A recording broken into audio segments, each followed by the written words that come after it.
It's good to be with you here on this Wednesday as we're right here in the middle of the week, and I want to encourage us today with the truth from Proverbs chapter 13.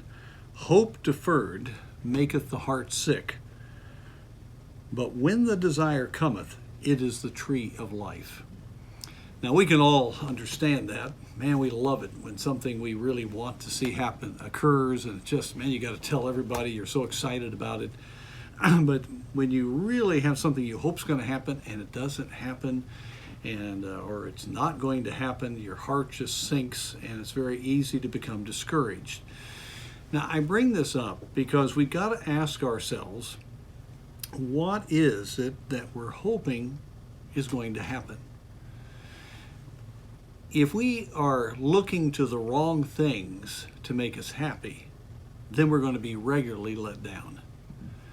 I think we've got to be very careful as we look at this election cycle, as we look at some of the other issues in our country. What are we hoping is going to happen? Now, we need to pray fervently because there is much at stake in this election. But if we have some hopes based upon human circumstances, we can then have a heart that is sick when it doesn't turn out the way we want it. Maybe in something that happens in our state or nationally or whatever.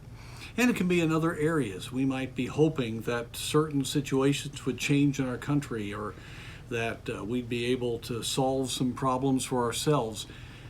But is it really God's will?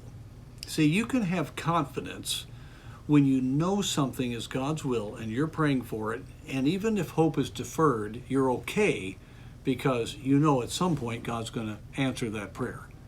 But when we're hoping for human things, we're going to be constantly let down. That's why we need to know the Word, know priorities, and know how to pray and get a hold of the will of God.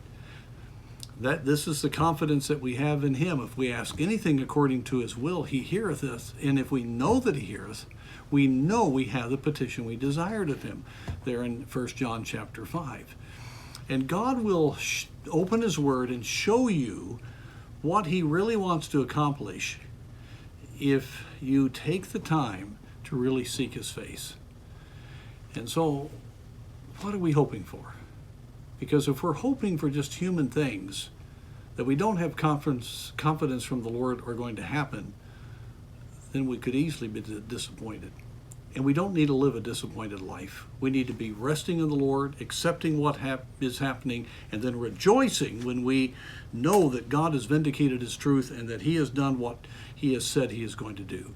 So let's be very careful about what we're looking for, that we are truly looking for the things that are in the center of God's will.